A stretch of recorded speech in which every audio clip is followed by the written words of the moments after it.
Hey everyone, this is daveac.blip.tv. Or is it? Yes, there's going to be a little bit of a change there, but welcome to my vblog 148 for Friday the 20th of May 2011. And wine at the end, although it actually won't be a Naked Wines wine, even though I'm wearing this top, but I do have some info about Naked Wines to mention later on. But we will get to the wine at the end, I hope.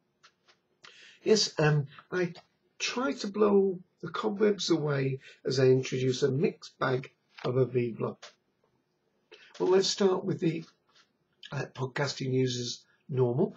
We're in the middle of Series 6, of course, of Doctor Who, and very exciting it is, and very busy it is too. The Gallifreyan Embassy, Doctor Who Podshock with Lewis, are back doing live shows.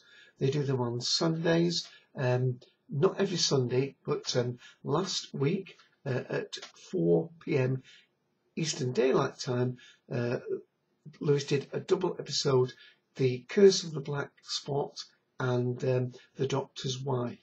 The Curse of the Black Spot is now already up on the feeds, and the other half will be going up sometime near this weekend, so look out for that pretty soon. I helped him on that along with Taras Natitian, and we hopefully didn't spoil the show for people. Alright, this Sunday at 4 p.m. again, Podshock will be covering The Rebel Flesh. This is part one of a two-part story, so look out for that, and the show ID for that is 23358. But before that, of course, at 2 p.m. Eastern Daylight Time, the Cult and Collective on 54821 do our little show. We, of course, did just a single episode about The Doctor's Wife last Sunday, and then we made sure that we finished in time for people to transfer over to Podshock. During the week, we put up our commentary. That's Ian, Mike and myself, commentary on The Doctor's Wife. Oh, and while I'm at it, let me just correct one of my mistakes. Thank you, Tim. On the Professor Howe Easter special, I mentioned that one of the people on that from Professor Howe's Ark in Space was Dave Deep. And of course, it's not Dave Deep, it's Dave Keep. I was mixing him up, of course, with Ken Deep, so apologies there. Yes, this Sunday, of course, we will be doing about The Rebel Flesh at the 2 p.m. Eastern Daylight Time, and we'll try and finish in time for Podshock to take over. Okay, so that is really interesting. There's also, let me do this bit now. I'm having a second go at this because my camera froze up when I moved it before. On the BBC internet radio, well, it's actually a radio station, but it's available on the internet. It used to be called BBC 7. It's now called BBC 4 Extra. They are playing a Big Finish story called Cobwebs. It's a Fifth Doctor story, and I'm really enjoying it. But it is available, and it's not region locked. And this just catch the end of Nick Briggs introducing episode 1 here. So now, there's trouble in the TARDIS as ex-flight attendant Tegan Jovanka has a bone to pick with the Doctor about their somewhat sinister travelling companion, the would-be assassin Turlo. It's going to slide past the thing. That's no excuse. If anything, that's worse. He was prepared to murder somebody he didn't even know. But the point is, he didn't. He had the opportunity time and time again, but did nothing. Doesn't that tell you something? Yeah, it tells me he's incompetent. The only reason you're not floating through space with a big hole in your head is because whenever he tried to bump you off, he messed it up. But in the end, he chose not to. Remember, he tried to end his own life simply to be free of the Black Guardian's influence. You're not the one. And I'll stop it there. Yeah, Cobwebs, and it's available on BBC 4 Extra, and very enjoyable it is too. Okay, let me just also, I should just mention that this Sunday at 6 p.m. they're also starting the serialization of a science fiction classic called Rendezvous with Rama. So listen out for that, Rendezvous with Rama, 6 p.m. British Summer Time on BBC 4 Extra. Okay, blip.tv. Yes, this vlog that I do will no longer be daveac.blip.tv because Blip have finally had their big launch where it is now a portal for video viewing. Before it was a place of creation for people like me to put our videos up, and you could watch it in many places, but they want to actually make it a destination site for people to come and watch the content. Now that means instead of it being the show name first and then Blip TV, they are all going to be under the blip.tv umbrella. So my vlog, for instance, will be blip.tv/daveac. And I'm going to move the camera very carefully because just to see a little video of the people at Blip explaining the changes. Hope we can do that without this thing freezing up. It really does annoy me.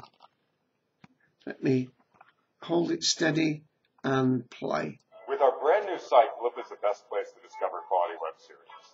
Up until now, Blip has been the go-to platform for web series producers. We've distributed their episodes across the web, and we've helped them turn their passion into a sustainable living. We're not giving that up, but today, Blip is now the place for you, the viewer, to go to find your favorite web series. Today, we are launching the newest face of Blip.tv. It offers a great modern look, superior performance, and new features to help you discover the highest quality web series from professional and up-and-coming producers. We're really excited about this, and we really hope you like it. Blip TV has the most engaging and entertaining series on the web. Today, Yes, entertaining. That's me. Now, come on, camera, behave. Last time I brought it back, it froze on me. Okay, good. We're all still here. Let's motor on. Let me just say that. Yes, I was going to actually. What happened last time is that when I brought the camera across, I went straight to the Naked Wine site because that was one of some things I wanted to mention, and it was at that point my camera froze up. So let me just mention again, for those of you who are in the UK that watch this, one of the places that I get my quality wines from is Naked Wines. That's www.nakedwines.com. And just to say that they also have had an update.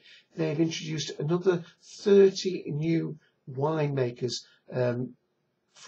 they went to the big wine tasting in London, and they've added 30 new winemakers and what's going to be called their marketplace. And the idea is that these are people that produce small quantities of wine, and it will be up for people to have a chance to buy into these sort of really handcrafted wines and get another element in reaching wines that you wouldn't normally have a chance to taste. So that's www.nakedwines.com. Now I did say it's a bit mixed bag, so let me go on. That was the video I've shown you. I'm not going to do the DVD. In fact, I didn't buy a DVD today, and I didn't buy any tech. Well, I did, but something that probably won't interest you as viewers. Basically, my kettle packed in. So let's go out and spend my money on a new kettle. Cost me 25 quid. That's just under $40. So my money went on that this week. So no DVD at the store. When I went to the store, didn't buy a DVD, didn't buy any little gadget. I bought myself a new kettle instead. So I don't think that's going to interest you, but it is by way of an explanation. Okay, let's talk about some tech news quickly. Well, PlayStation 3's troubles continue. They're still having trouble because, of course, people have pointed out that when people are logging in to update their signature, their sign-in, of course, they've got to be sure that the person who updates the password is the person who should be updating the password and not the people who stole the passwords in the first place. So there's been an extended rethink about that. And I should just say, by the way, that the PlayStation 3, the new software upgrade is version 3.6.1. And at least one thing that the people at Sony have done, they've offered all the users 2 free games to download. Of course, we've got to get the system up and running and working for us to actually enable ourselves to get those free games. And there has been some criticism that the free games on offer are likely to be games that people who are hard gamers to already have. I can't remember the names of them. I know one of them was Little Big Planet, which of course has already been superseded by Little Big Planet 2. So they're not exactly super generous games. I would have them rather have given me a £25 or a $40 voucher towards any game I wanted.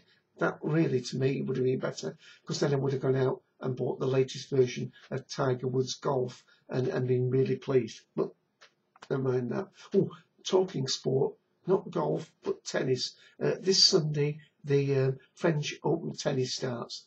Why do I tell you that? Well, because tennis and golf are the sports that interest me. Yes, Sunday the 22nd of May, the French tennis opens, and I don't know that Rafael Nadal will be back to top form. I certainly hope that Andy Murray will, who's had a lacklustre year. And of course, it's Djokovic who's the one that's in form at the moment. Something like 36 matches he's gone undefeated. So he's actually the man at the top of his game. And of course, there's always Roger Federer. So those are the top 4. The women's game is a little bit mixed up because for the first time in ages, neither of the Williams sisters will be at the French Open final. So I've not really got a clue of who is the favourite in the women's at the moment. Big changes. Kim Clijsters is coming back to form, I think, but we'll have to see. Okay, let me look at my notes. One more thing. What else was I going to mention? More next week, I think. The Nebula Awards, the Science Fiction Awards, are going to be announced very soon. And I think that's all that I've got listed as we get to 12.5 minutes. Yeah, there were 1 or 2 other little bits, but I think I'll leave them now because I want to mention my wine. Yes. Now, I'm a bit unsure about this wine because, as I've told people before, I haven't got money to throw away, so I don't buy expensive wines. I tend to buy wines at the £4, £5, and £6 mark. But often that allows me to buy dearer wines because they're on offer at half price.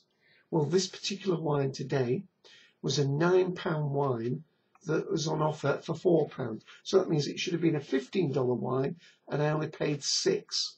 Now, there it is. McWilliams Hillside Shiraz 2010. It's 13.5%. Let's hope this camera, right, freeze it quickly. 13.5%.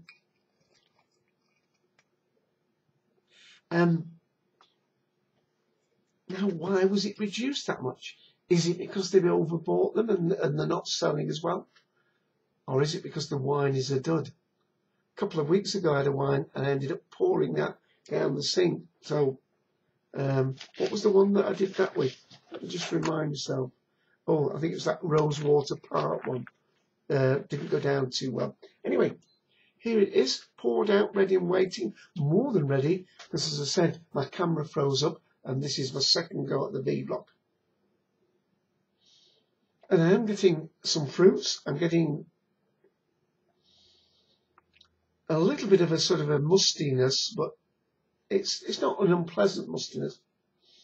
But basically, not a great deal. I'm actually having to go into the glass to get that aroma. There's quite often I usually get lovely wafts of the flavour of the wine coming over, but there is a nose, but it's just a little bit of a fruit and a slightly farmyardy dustiness. Let's have a taste.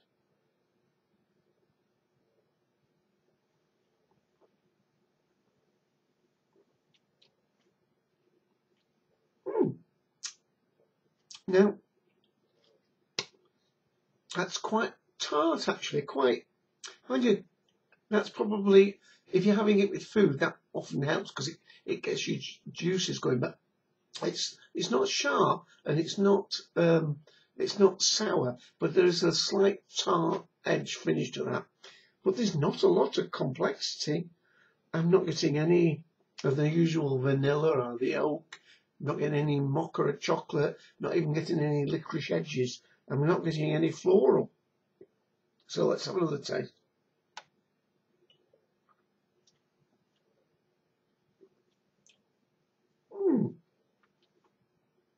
Well, it's not unpleasant and it's quite nice, but there's no complexity there. It's quite it's just an appetizing, it's a nice wine that, you know, if you've got your Sunday roast in front of you, you're going to want to tuck in. But there's not a lot of complexity there at all. Let me say, I think, I'll read from the back in a moment, if I'd have paid £9 for it, I'd have been disappointed. At £4, it's quite reasonable. The unique Australian landscape, shaped by its rolling hills and remote coastline, is the inspiration behind this fresh, full-flavoured wine to be enjoyed now. Now, is there a clue? They can't think of anything to tell you about the flavours. All they're telling you about is what the landscape is like. Sounds very nice, but it might mean that there's not much to say about the wine. Yes, well, verdict. If you're in the UK and you see that, if you can get it at £4, you'll enjoy it. If you pay £9 for it, you'll wonder why you spent the money. You'd even better get in one of those Del Diablo wines that I like, or one or two of the dearer ones, the Penfolds.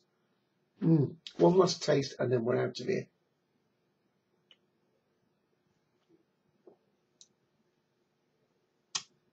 That needs food. Perhaps it'll be nice with spaghetti bolognese later today. Okay, with that, this is daveac.blip.tv. I should say blip.tv/daveac. Catch you next week. Bye.